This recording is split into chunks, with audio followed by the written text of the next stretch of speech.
want to look at that salute that he gave again, just if anybody missed it, we'll just show it again. He's just wrapped up here. You can hear the, all right, so we just showed that. We just showed that.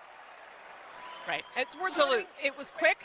I think our viewers are smart and they can take a look at that, but it certainly was, it's not something that you typically see at American political rallies, put it that way. No, it was not something that you usually would see. And it was quick, as you point out, it was very quick, but it was in a moment of intensity for him as he came out dancing, and then he did that. He is a hero here. And I just want to say thank you for making it happen. Thank you.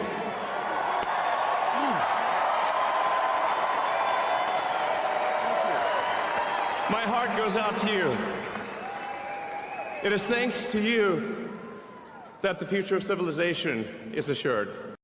So the media is up to their antics again. CNN, this is why you guys are called fake news. So CNN are trying to suggest that the salute you saw in the intro was a Nazi salute during a speech, right? And then in the second clip, like I think the last 20 seconds of my intro, you saw him in full context after he did the salute. What he says, "My heart goes out to you." And this is some of the reasons why many people don't trust mainstream media, right? And when you try to tell these people about themselves, they don't want to hear it, right? So here's libs of TikTok. CNN suggesting that Elon did a salute, Nazi salute, during his speech at the Capital One Arena. He was literally motioning, "My heart goes out to you." This is why no one trusts the fake media. And I got more, right? Because they said, "Oh, this is unheard of in political speeches." Our viewers are smart, aka our viewers has been properly conditioned to believe and just wholeheartedly take our framing without questioning the premise of our framing. They said that this stuff has never happened before. I give you Exhibit A. I'm sure the media is completely outraged by this, right? Which is probably saying, "My heart goes out to you guys." She's probably pointing at something, right? There goes Kamala Harris waving at her supporters, right? But you don't try to frame this as them doing a Nazi salute, right? And this is the problem many people have with the media. And why in my first video of the day, right, I talked about how I agree with Michael Schellenberger about the reasons Democrats are so quiet, because Trump defeated them morally, not just politically. And this is one of the reasons why I believe that Democrats don't have the juice the same way they used to, right? You have journalists out here, instead of being serving the interests of the American people, they seem to serve the interests of their political tribe, right? And if you look at the industry, there's more Democrats in journalism than Republicans. There's only 3.8% of journalists that are registered Republicans. So therefore, this industry could be very neutral or anti-Republican, anti-conservative. So in my view, in my estimation, they have a motive to try to frame Republicans, conservatives in the most negative light that they can. And they'll reach as far as the Sahara Desert to make these framings, when you can make the argument, hey, these people are guilty of the same framing. And you can highlight their inconsistency. And this is the number one reason why many people believe that CNN is biased. CNN is left-wing media, right? Even though CNN tries to pretend that they're centrist, they're not.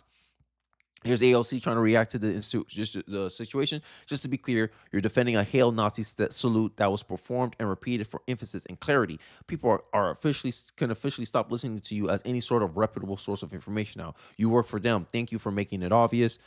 And here's Christopher Rufo. It's not 2020 anymore. You can't convince America that an autistic man sharing his heart with the crowd is a Hail Hitler salute. The era of cancellation is officially over. And I'm starting to feel this same way, this same sentiment as well, right? Because you have all these framings, right? And this is something I want to highlight in my video, because I think this is going to be a short one. This is going to be a short one, right? Because I want to ask you a question about the framings that the media likes to push out. And I want to share a quote with you guys from Thomas Sowell. "Journalists cannot serve two masters. To the extent that they can take on the task of suppressing information or biting their tongue for the sake of some political agenda, they are betraying the trust of the public and corrupting their own profession."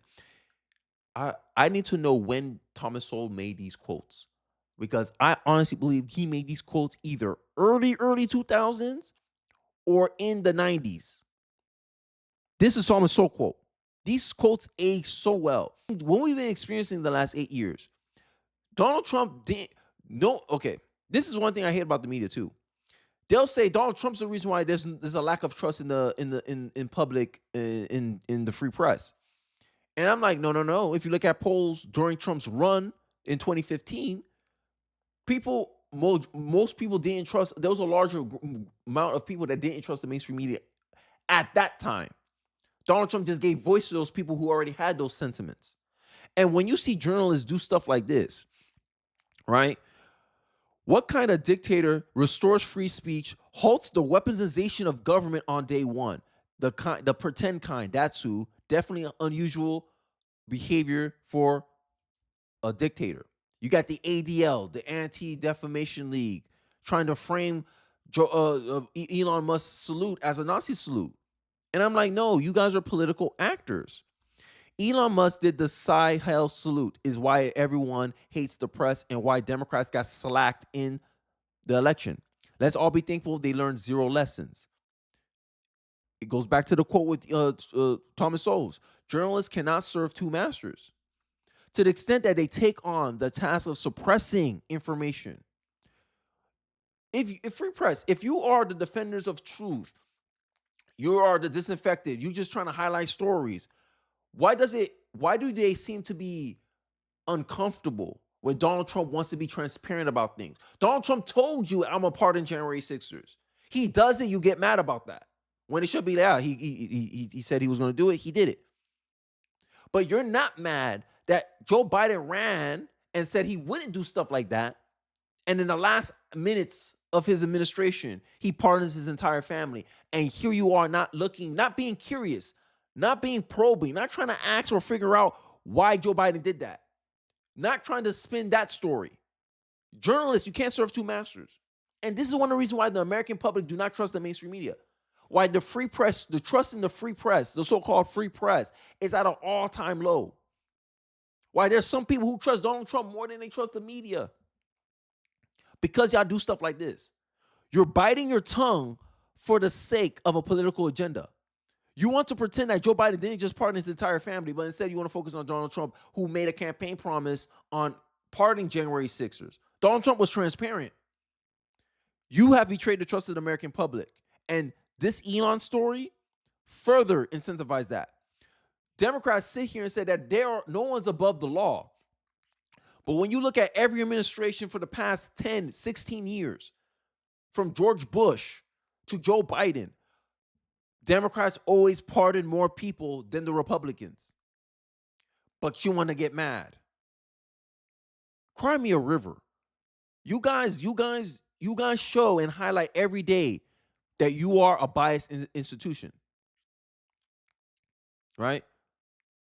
Donald Trump, 40 minutes. Donald Trump has been answering questions for the press and signing executive orders simultaneously, a skill that after 4 years of Biden felt almost mythical. Something so obvious in the free press's face about Joe Biden's speculation about Joe Biden's mental condition, and the journalists did not pursue that. The journalists are not the arbiters of truth. They're the arbiters of propaganda, right? Americans, many people had questions about the drone story. Hey, what are these drones in New Jersey? To me, if I was a free press, I'd be like, oh, the American people wanted to know, and I would investigate that. Damn, Joe Biden is mentally unfit to be office. Many Americans believe this sentiment, but is this sentiment true? I would have ran a story on that. But this is what that journalists don't do. So logically, my logical butt will sit there and think, oh, well, there must be, they must not want to confirm this. They must not want to highlight this because it hurts somebody politically. It's not going to be in a certain party's benefit for this information to come out. And this is how journalists operate. They operate like political actors. They operate as someone using their profession and the trust and the authority and the status of their profession to highlight a political agenda and to disparage another, which is Donald Trump's. They want to pretend that Donald Trump has mental decline. Oh, we got 2 geriatric presidents. But here's 35 seconds of Trump, 8:16 p.m. You know, by this time, Joe Biden's already in bed. The media don't want to highlight that. They don't want to highlight these contrasts. And this is why people are tired of the media. This is why no one believes the media anymore. People would rather trust people on social media more than they trust the media. And the media did it to themselves. Let's take a 35-second clip and just appreciate how transparent Trump is. Let's take a look. But is it anything, these drones, is it anything that people need to be worried No, I think it's terrible. I would like to find out what it is and tell the people. And can you commit to some kind of... In fact, I'd like to do that. Could we find out what that was, Susie? Okay? Yeah, why don't we find out immediately? I mean, I can't imagine it's an enemy, or there would have been, people would have gotten blown up all over. Maybe they were testing things. I don't know why they wouldn't have said what it was. They had a lot of them flying over Bedminster, which is interesting, right? And with the events today, It's like imagine. You can see it's obvious contrast between him and Joe Biden. When Joe Biden was in office versus when he's in office. Trump didn't pardon his family after his first term because they were innocent. Biden pardoned his family at the end of this term. Why? Exactly. 2020, Trump had the exact same opportunity to do what Joe Biden did just a day ago. But the media don't want to ask these questions because it'll frame their preferred political party in a bad light. And this is why media gets the label biased media. This is why people laugh when CNN says, oh, we're just covering the news. We're just objective news. You can see the agenda behind the rhetoric when the profits are called unconscionable, but taxes never are. Even when taxes take more than half of what someone has earned and added more to the prices we have to pay than profits do. Inflation. Government spending causes inflation. Do journalists want to be curious about that? No, because then it'll make their preferred political party look bad. Democrats, aka the Democrats. They talk about pardons as a presumption of an admission of guilt. You have Joy Reid and all these people saying that. I'll pop up a clip in between if I find it. Have you ever heard of somebody getting a preemptive pardon who was innocent of all crime? Who's just an innocent person? Have you ever heard of that? Just somebody getting a blanket pardon and they're an innocent person? But no, it's the president's own family. It's people that have been covering up for the president in addition to his own. But Joe Biden do it, and all of a sudden they're not referencing talking points they said 4 or 5 years ago when it was Donald Trump's thinking about preemptive pardons. Make it make sense. This is why no one trusts the free press. This is why no one trusts mainstream media, legacy media. But I digress. I think I went on a tangent already. Let me know your thoughts in the comment section below. I'll be interested to hear what you guys have to say. Don't forget to like, comment, subscribe. I appreciate you guys watching to the end of the video. And I'll catch you guys on the next one. Peace.